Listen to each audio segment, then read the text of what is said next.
There is only one way of ending this. It's ending occupation.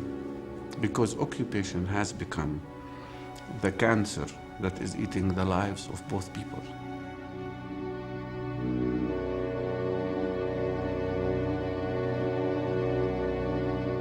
What the occupation did for us, it reduced us into animals in a way that sometimes I'm ashamed to say that I'm in Israel. This is, you know, a huge bluff of the Israeli establishment, that every, you know, criticism of its policy is anti-Semitism.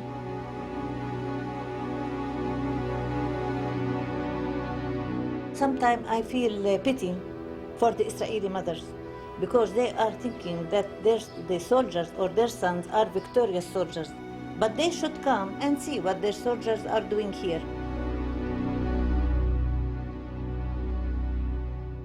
"25 years ago, I made a film called Palestine is Still the Issue. It was about a nation of people, the Palestinians, forced off their land and later subjected to a military occupation by Israel, an occupation condemned by the United Nations and almost every country in the world, including Britain. But Israel is backed by a very powerful friend, the United States. So in 25 years, if we're to speak of the great injustice here, nothing has changed. What has changed is that the Palestinians have fought back. Stateless and humiliated for so long, they've risen up against Israel's huge military machine, although they themselves have no army, no tanks, no American planes and gunships or missiles. Some have committed desperate acts of terror, like suicide bombing. But for Palestinians, the overriding routine terror, day after day, has been the ruthless control of almost every aspect of their lives, as if they live in an open prison. This film is about the Palestinians and a group of courageous Israelis united in the oldest human struggle to be free.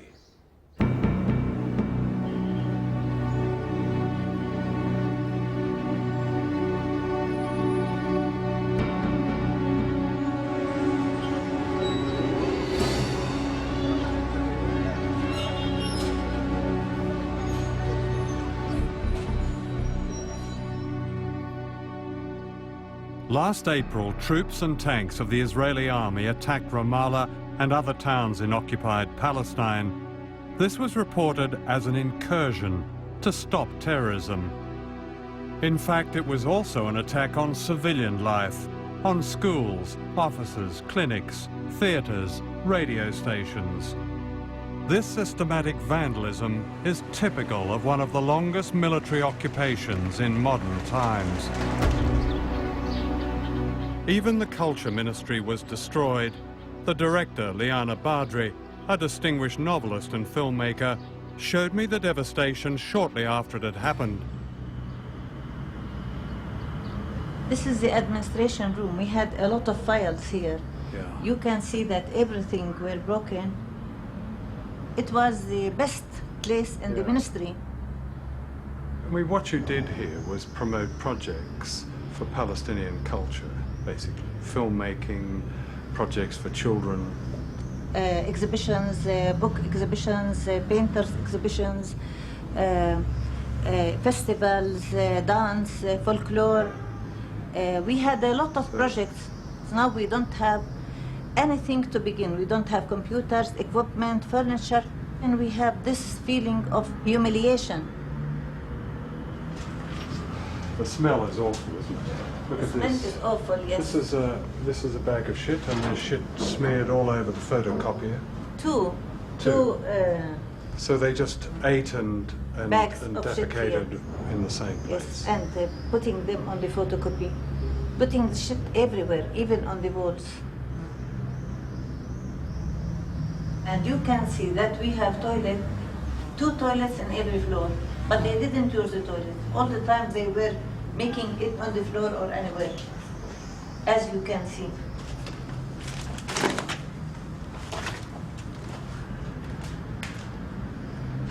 Can we have a look in this room in here? Good grief. Look at this. These are children's drawings, aren't they? Yes. This is a room specialized for children's work, children's paintings and children's culture, and to encourage them to paint, to let them express themselves, to make competition, writing competitions. But you can see how they destroyed everything. They don't respect anything. They just want to come and destroy, and this is the systematic terrorism of the Israeli state. For the Palestinians, this cultural vandalism means a deliberate intention to destroy them as a nation. The heart of the conflict here is a struggle for land, for the hills and valleys of Palestine, for precious water and fertile soil. During the early 20th century, the great majority of the population of Palestine were Palestinian Arabs. In 1948, Israel was founded in the shadow of the Holocaust. For the Palestinians, this meant the loss of 78% of their country. Today, they are seeking only the remaining 22% of their homeland. For 35 years, that homeland has been dominated by Israel. In 1987, the Palestinians rose up in what they call Intifada. History will surely call it a war of national liberation. They fought mainly with slingshots against tanks and planes, and they were put down with this kind of brutality. Israeli soldiers deliberately breaking the bones of prisoners. Some of the soldiers later insisted they were carrying out official Israeli policy.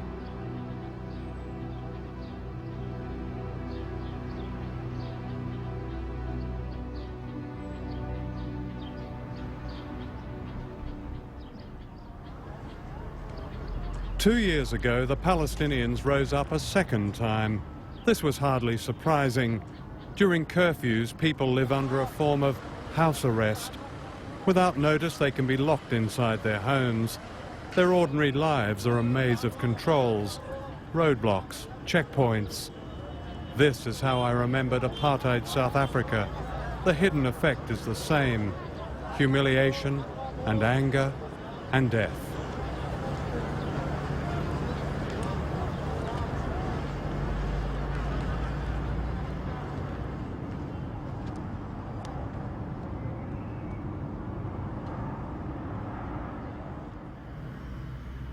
This Palestinian woman knows how devastating the impact of checkpoints can be. Last October, she was about to give birth to her second child, and she and her husband set out for the nearby hospital. They were stopped at an Israeli roadblock where they pleaded to be let through. ما بقوا 6 7 يعني منهم كلمة ولا كلمة دفشوه مين؟ دفش جوزي فهذاك ضربه في البرودة الثاني ورمى عليه الهوية فعودنا رجعنا على سبيل إنه يعني مزاجهم كرايب فما رضوش بدنا ننزلها مشي ما رضوش ساعتها خلفت كانت حماتي معاي فهي قطعت حبل السرة في شفرة ويوعي الولد يعني ضل يوعي الولد فعاود لفه في جاكيته ولفينا عن طريق كرمزان اتصل في سيارة من كرايبة شوفير عودنا طلعنا لما وصلنا المستشفى الفرنساوي اللي هو الولد متوفي.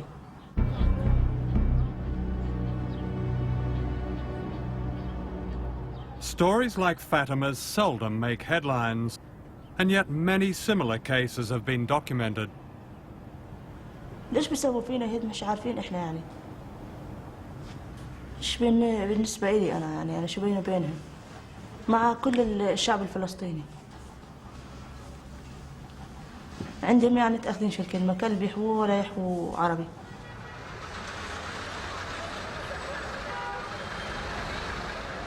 Palestinians try to lead a normal life, but life is never normal. During Israeli military operations, curfews stop everything. Ambulances are denied access to the sick and wounded. Children are stopped from going to school. The Israelis claim this is necessary for their security. If that's true, it's clearly not working. And the security of Palestinians is almost never mentioned. You feel all your life that you are humiliated. You don't control yourself. You don't control the air you are breathing. You don't. I don't want to talk about planning for anything. This is something that we don't even dream about. Plan to next hour or next day what we will do.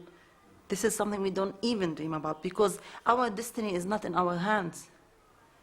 It's in the hands of the others who decide how we will live.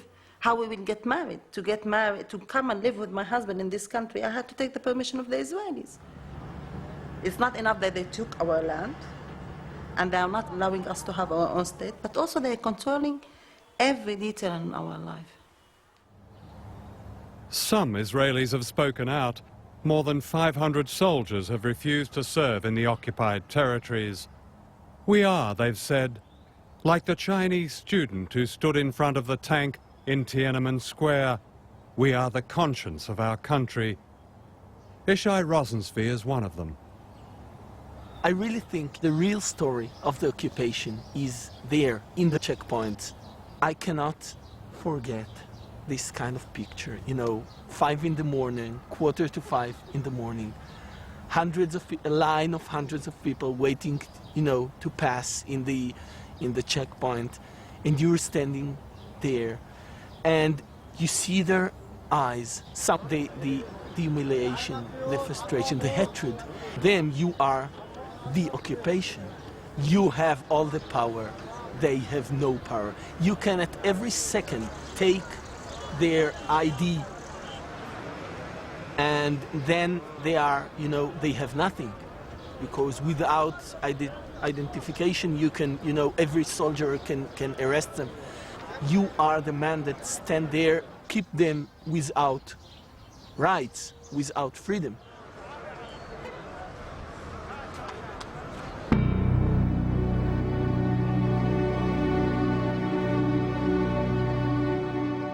The world often sees the issue of Palestine through the tragedy and horror of suicide bombings, an expression of despair by powerless people against an oppressor armed with modern weapons.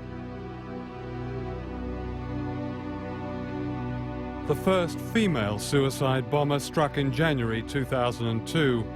Her name was Wafa Idris, the only daughter of a family of refugees who were driven out of their home near Tel Aviv.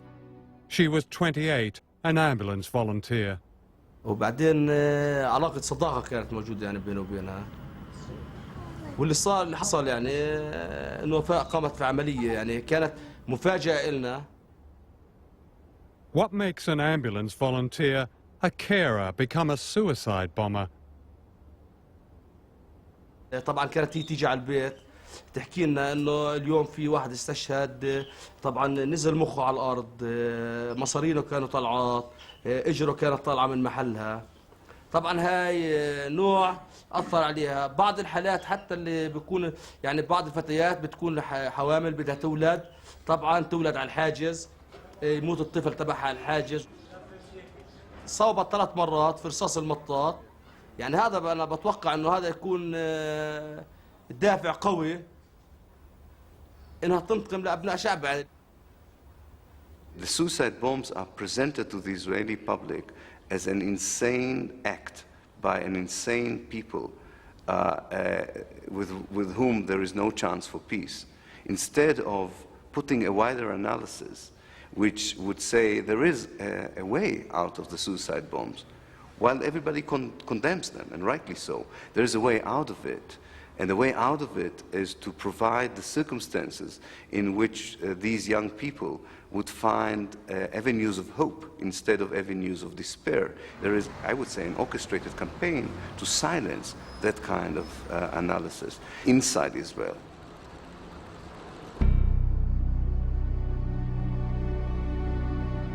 Suicide attacks against civilians are clearly crimes, and they are used by extremists.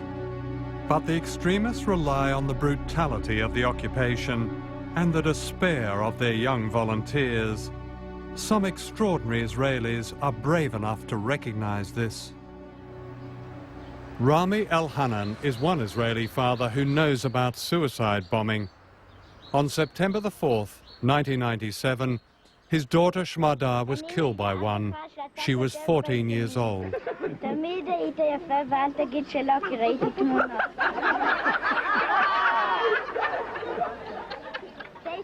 She was a child of peace. She was full of life, very laughing girl, very good student, dancing, everything that little girls do.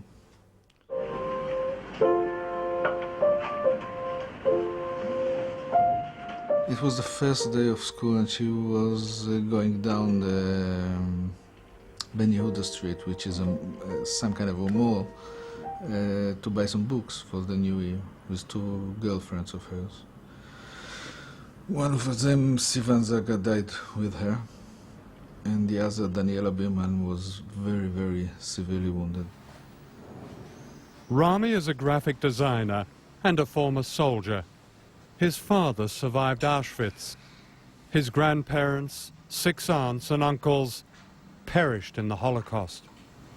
How do you distinguish the feelings of anger that any father would have felt at losing your daughter in such circumstances? I'm not crazy. I don't forget. I don't forgive. Someone who murders little girls, anyone who murders little girls, is a criminal and should be punished. But if you think from the head and not from the guts, and you look what made people do what they do, people that don't have hope, people who are desperate enough to commit suicide, you have to ask yourself, have you contributed in any way for this despair, for this craziness? It hasn't come out of the blue. The boy that his mother was humiliated in the morning at the checkpoint will commit suicide in the evening. The suicide bomber was a victim the same as my girl was. Of that I'm sure. You have to understand where these suicide bombers come from. Understanding is part of the way to solving the problem. Few people have been betrayed so often as the Palestinians. Before the Second World War, the British ran Palestine as a mandate. They had promised the Palestinians an independent state, but they also promised Palestine to the Jewish movement known as Zionism. In 1948, when the State of Israel was founded, the Arab world revolted as Palestinians were expelled from their homes or forced to flee in a blitz of fear and terror. 750,000 people became refugees. Israel's military hero, General Moshe Dayan, later admitted, Jewish places were built in the place of Arab villages. There is not one single place in the country that did not have a former Arab population. While Palestinians were denied the right to return to their homes, anybody who could prove they were Jewish had the right to settle in Israel. In 1967, Palestinians once again fled their homes during the Six-Day War when Israel occupied the remaining 22% of Palestine, describing this as an act of self-defense.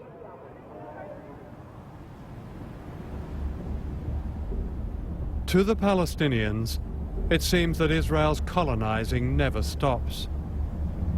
This looks like a medieval fortress. The Israelis call it a Jewish settlement. In fact, it's part of a network of armed colonies that, by one estimate, effectively control 42% of the occupied West Bank. Many of them dominate and intimidate Palestinian communities. They are illegal under international law and have been condemned by the United Nations. When I came to West Bank and saw all these settlements, Israeli settlements, on the tops of the hills, you know, surrounding all the cities, so you feel that they are over you, they are superior. And you are the ant, the insect down, you know? And you know, this is your land, it's nobody else's land, this is our land. But still, they are the ones who are on the tops, and they have all the weapons, and they control also everything in the West Bank. This is Moshe Dan. He's taking me to a Jewish settlement in the south of the country, in Palestinian Gaza. Shalom. Shalom. אני מדריך שלהם. תן לי בבקשה את הקשר. I see here, this is all electrified fence along here, isn't it? Electrified barbed wire. I mean, this is almost a constant state of war, isn't it, really? I mean, if you have to put up something like electrified barbed wire. It is today. The barbed wire is new because of the situation where Jews are driving home on the road and some guy who is supposed to be a Palestinian policeman shoots the car up. The Israelis bring with them a version of apartheid. We pass this road being built for the sole use of Jewish settlers and soldiers. Until it's opened, these Palestinians must wait hours for the few settlers to drive by. Isn't that strike you as remarkable that there is a road for only one ethnic group of people, a Jews-only road? It wasn't always like that. But it Jews, is now. It is now. The reason because many, about a year and a half ago, a school bus was blown up, an Israeli school bus, as it was traveling from Kfar Darom by Arab terrorists. So we decided that the best thing to do would be to create some kind of separation. There doesn't seem to be any doubt that the majority of people deeply resent the presence of this settlement. Look, I don't know what the actual people, Arabs who live here, feel and think. On a political level, they, I'm sure, would prefer not to be under Israeli rule. But in terms of raising their families and supporting their families, this is, I think, one of the best solutions for them. For 35 years, the United Nations has voted on this best solution. Almost unanimously, it has called on Israel to respect international law and get out of occupied Palestine.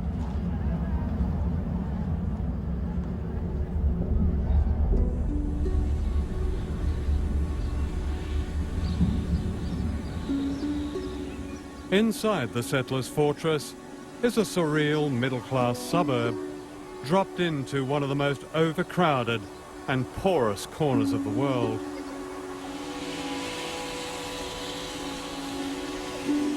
One of the strategic aims here is the control of water, which is precious in the Middle East.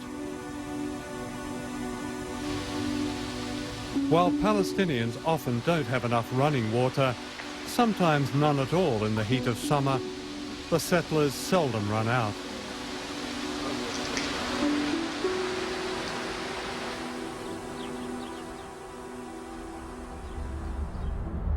And the symbol of the occupation is this wall. The thing that is striking about this settlement is that it's like a fortress. I mean, this is like a Berlin Wall. Like the Berlin Wall, very bad. We don't feel comfortable. We lived here, I'm here for 15 years without these walls, fences and everything. We lived very normal. This last year changed all the rules in the area. Yeah. Everything was changed. The justification for taking somebody else's land is biblical. That God gave them Palestine, and God, not the history of others, is their witness. I'm here because it's obvious, that's my place. It's not something it's in my hands that we can, we can give it back. Not me, not any politician or anybody or parliament or whatever, because it's a movement. It's something comes 3,000 years ago when Moses brought us here, and we have in our mind, we have the dream of building a temple in Jerusalem. It's something a lot bigger than religion. Where will it end, though? If there's no compromise, doesn't that mean conflict? Where?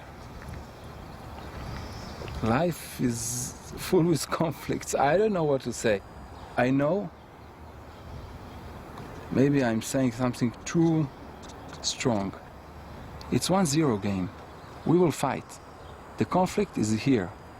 We will fight. It's 1-0 game. Not to kill each other, but it's us or them.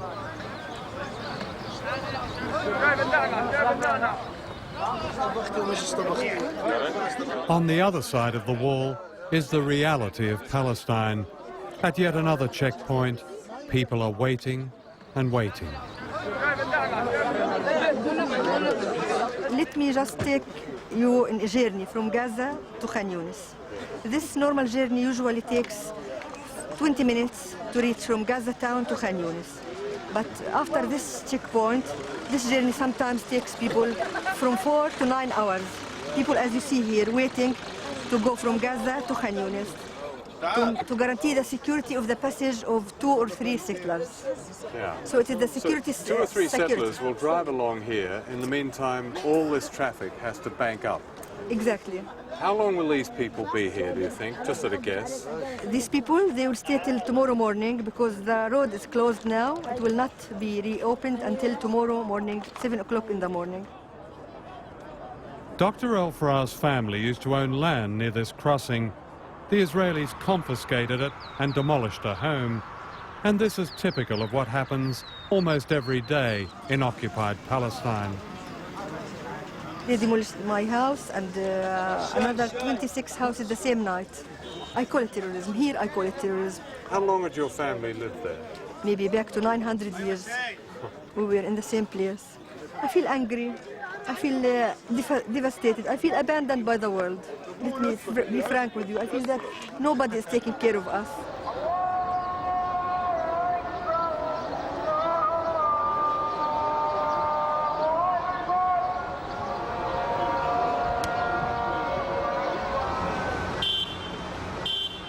This is Gaza, just a few miles down the road from the affluence of the Israeli settlement. The contrast is extraordinary. Almost 1 million Palestinians are trapped behind electrified barbed wire and roadblocks. Always waiting for invasion, their defences are pathetic mounds of sand. Fear has a permanent presence. Waiting for the invasion is worse than the invasion itself. Because you're waiting, you don't know when, where, and how they will hit or come in. The first time they bombed in Gaza, I was still in another flat, and we had children, many children in the building. And I heard all the children and their mothers screaming and crying.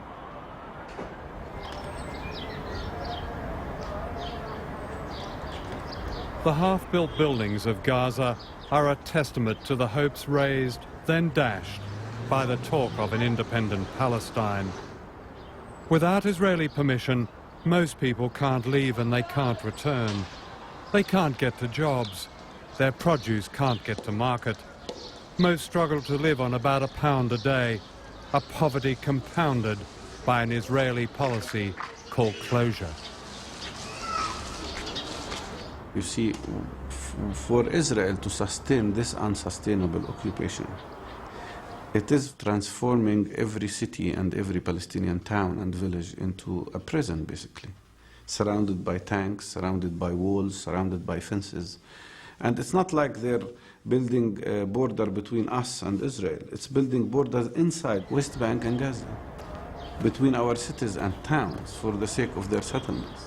They are obliging us to be occupied people and not citizens.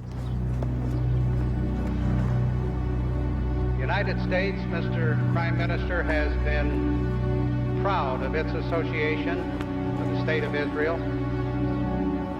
Rest assured that the security of Israel is a principal objective of this administration. I want everybody to know, should I be the president, Israel's going to be our friend.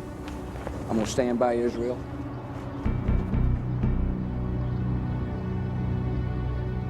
Israel's occupation of Palestine would not be possible without the backing of America. In the oil-rich Middle East, Israel is America's deputy sheriff, receiving billions of dollars along with the latest weapons, F-16 aircraft, bombs, missiles, Apache helicopters. Today, Israel is the fourth largest military power in the world, and it has nuclear weapons. We saw an Apache helicopter circling in the sky above our heads, then shooting a missile. The rockets fell just 200 meters from our house. All our windows were shattered. I had a child in front of me, my daughter, who was 11 years old, shivering from fear, worried, frightened to death. And I could do nothing to protect her.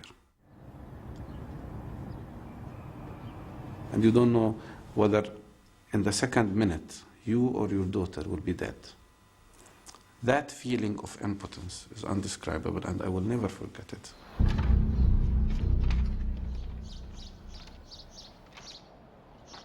This is bomb damage in Gaza. Although America is Israel's main arms supplier, it's not widely recognized that Britain also fuels the conflict here, even though it condemns Israel for its illegal occupation. During the first 14 months of the Palestinian uprising, the Blair government approved 230 export licenses for weapons and military equipment to Israel. The categories these covered included large-caliber weapons, ammunition, bombs, and vital parts for military aircraft that almost certainly included American-supplied combat helicopters. You may have seen these Apache gunships on the news, firing missiles at densely populated areas. Tony Blair has said, and I quote him, "We are doing everything we can to bring peace and stability to the Middle East."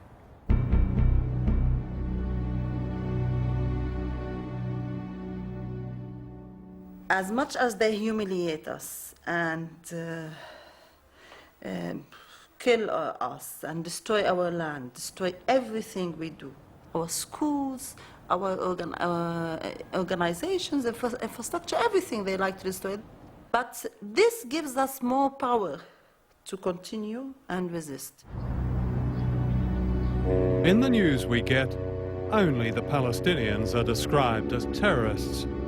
And yet the Israelis have a long history of terrorism, both before and since the founding of the Jewish state. At least 3 Israeli prime ministers have been involved in campaigns of terror. The tragic scene is like a serious incident during the Blitz. The hotel housed the British Army headquarters and the Palestine government offices, and casualties were very heavy. The commander of the terrorist group that blew up the King David Hotel in Jerusalem in 1946 was Menachem Begin. 91 people were killed. Menachem Begin was Israeli prime minister in the 70s and 80s. He once described a massacre as a splendid act of conquest. Yitzhak Shamir was prime minister until 1992. He had been a leader of a Jewish group called the Stern Gang, which carried out a string of assassinations. When those Israelis, who are now famous names, committed acts of terrorism just before the birth of Israel, you could have said to them, nothing justifies what you've done, ripping apart all those lives. and they would say it did justify it. Well, what's the difference? I think we have now, as an international community, come to a new understanding. I think after September 11th, the world got a wake-up call. Because terrorism today is no longer the mad bomber, the anarchist who throws in an explosive device into a crowd to make a point. Terrorism is going to move from the present situation to non-conventional terrorism, to nuclear terrorism. And before we reach that point, we have to remove this scourge from the earth.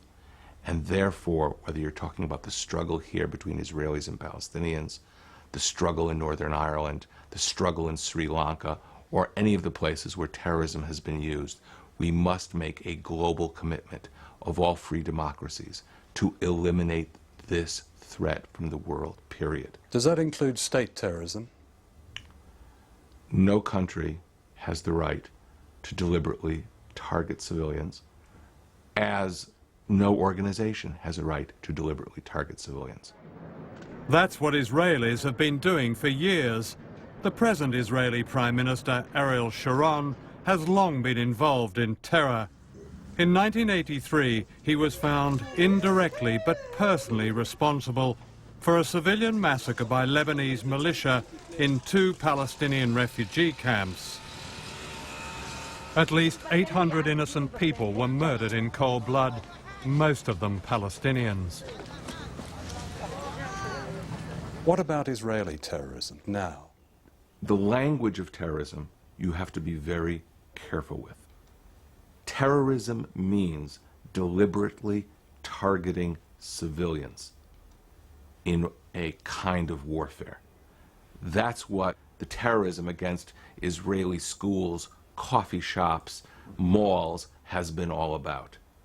Israel specifically targets, to the best of its ability, Palestinian terrorist organizations. All right. When an Israeli sniper shoots an old lady with a cane trying to get into a hospital for her chemotherapy treatment in front of a lot of the world's press, for one, and frankly we'd be here all day with other examples, isn't that terrorism?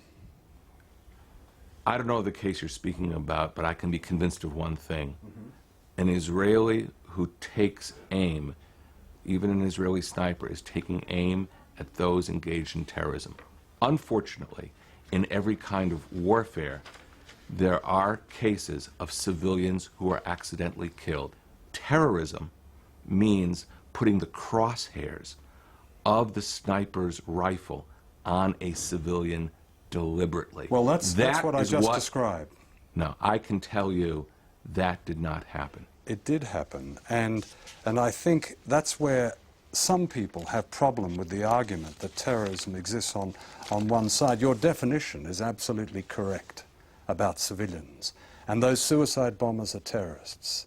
If you mix terrorism and counterterrorism, if you create some kind of moral obfuscation, you will bring about not just a problem for Israel, but you will bring about a problem for the entire Western alliance, because we are all facing this threat. It's hard to see the difference between what the Israelis call counter-terrorism and terrorism. Whatever the target, both involve the killing of innocent people. This is what happened when Prime Minister Sharon sent tanks into Bethlehem earlier this year. We had a day before a private hospital director who was going from the hospital in Al-Khadr to Bethlehem to get supplies for his hospital. His plate number was known to the soldier, his name was known to the soldier, and they knew that he is the director of a hospital, but he was shot by a high-velocity bullet.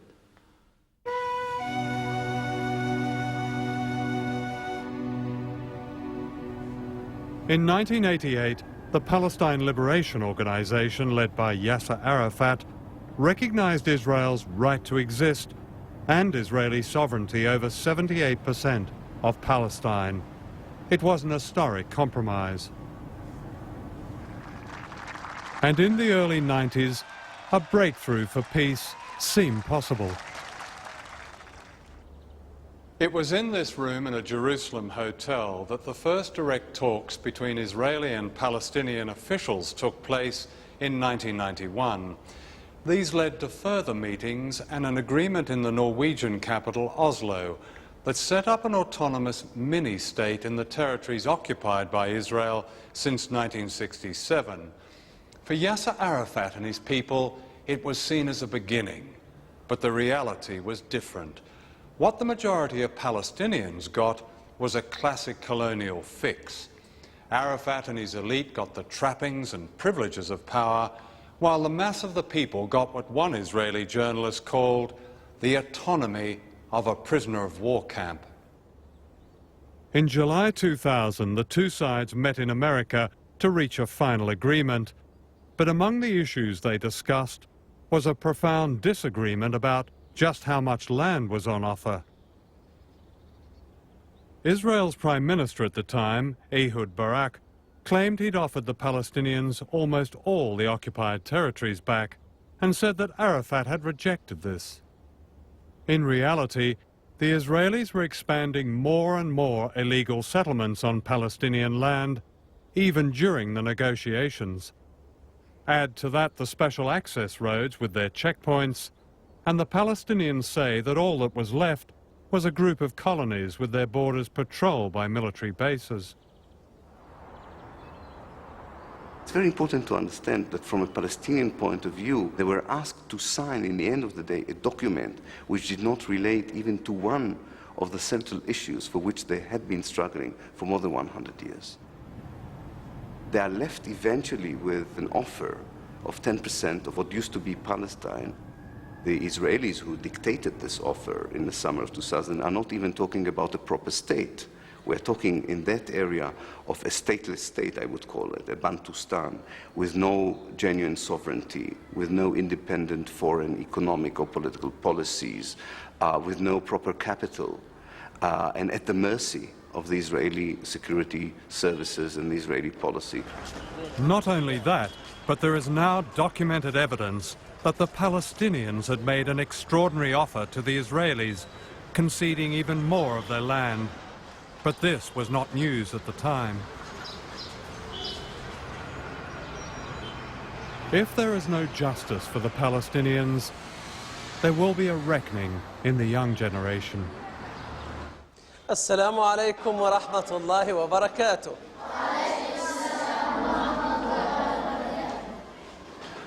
أنا اسمي خالد دحلان. اليوم راح نلتقي مع بعض أنا وياكم علشان نعمل اللي هو اللقاء حول الرسم الحر. Dr. Dahlan runs a project for children in Gaza. He asked these boys to draw anything that was on their minds. Most of these children are traumatized by the fear and violence of the occupation. The majority of our children exposed directly to the attack or to the bombardment by the Israeli army is traumatized. There is many symptoms. Children became anxious and depressed and make, for example, sleep disorder as nightmares or sleepwalking or something like that. Many children, they cannot concentrate well to study. Nearly every drawing is of violence. Nearly every family in Gaza has lost someone, either to an Israeli jail or to violence. Dr. Dahlan's goal is to help the children keep the last thing that belongs to them, their sanity and their life. There is a conflict between the Israeli soldiers with the tanks and the Palestinian kids who threw stones. And they cry, La ilaha illallah, there is no God except Allah. What children in other parts of the world would draw as fantasy, they draw here as real life. Yes, war and violence. This is a good thing to protect the children from the mental disease. I don't want my child that I've been working on having for 15 years to come, and when he's 10 years old, he goes to a settlement and he wants to kill Israelis. And the only way to stop all this suffering, now I will say it on both sides too, is to have a Palestinian state according to UN resolutions. When will Israel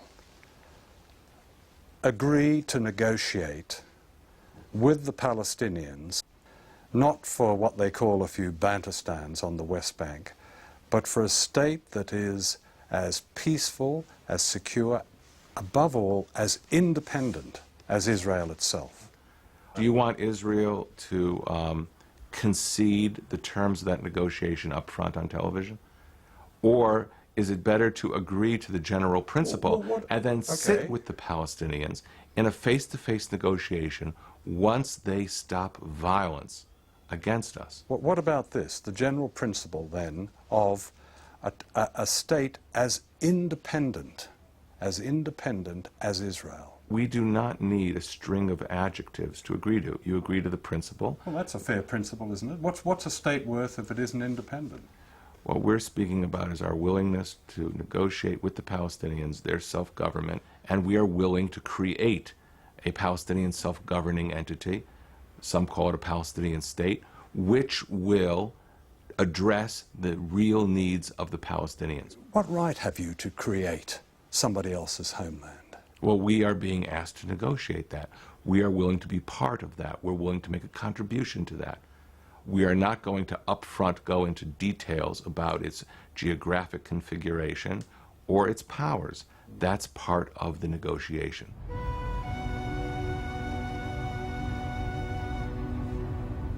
I support sanctions, selective sanctions on Israel, because I tell my friends here and my colleagues, I would rather have you pay an economic price than pay the price I think you will pay in terms of human lives. The stronger party in the conflict, Israel, has to understand that there is a price for going on with the policies it carries. What do you say to those fellow Israelis who will inevitably come up with the view that in the end we're going to be pushed into the sea? This expression, we'll be pushed in. By this mosquito, we are the most powerful power in the Middle East. We have one of the greatest and more powerful armies in the world. In this last operation, there were 4 divisions, armored divisions, against some 500, 2,000 armed people. It's a laugh. Who will push us into the sea?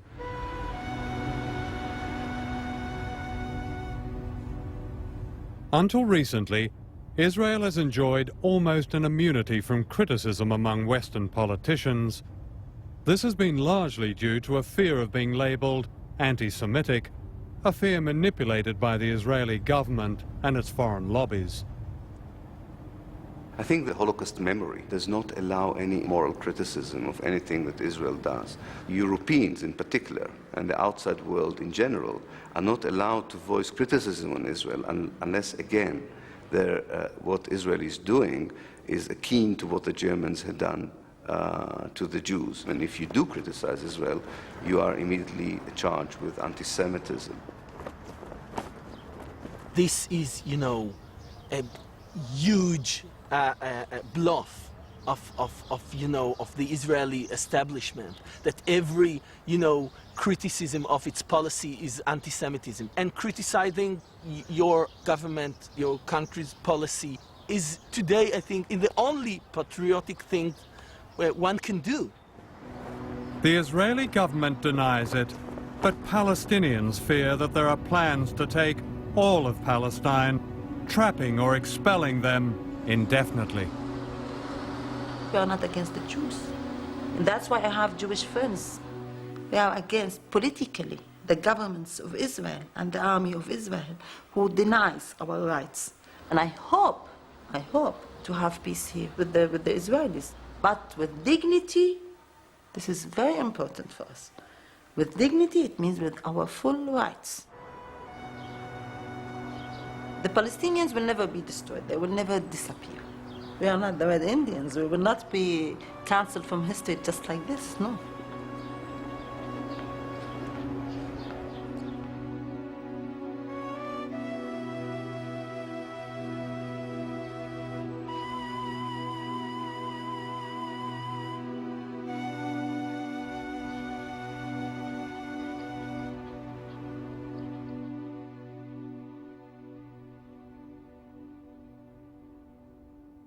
It is not surprising that the Jewish people of Israel should feel insecure. No one should ever forget that the most devastating genocide in human history happened only 2 generations ago.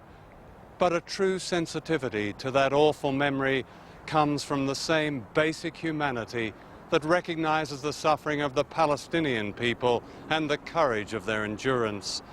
The truth is that Israelis will never have peace until they recognize that Palestinians have the same right to the same peace and the same independence that they enjoy. Recently, that great voice of freedom, Archbishop Desmond Tutu, asked this: have the Jewish people of Israel forgotten their collective punishment, their home demolitions, their humiliations so soon?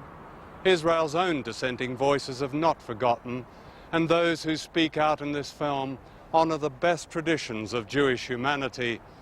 If Rami, the man who lost a young daughter in a suicide attack, can understand the root cause of the violence here, isn't it time that others broke their silence? The occupation of Palestine should end now. Then the solution is clear: 2 countries, Israel and Palestine, neither dominating nor menacing the other. Is that impossible? Or is history to witness the consequences of yet another silence?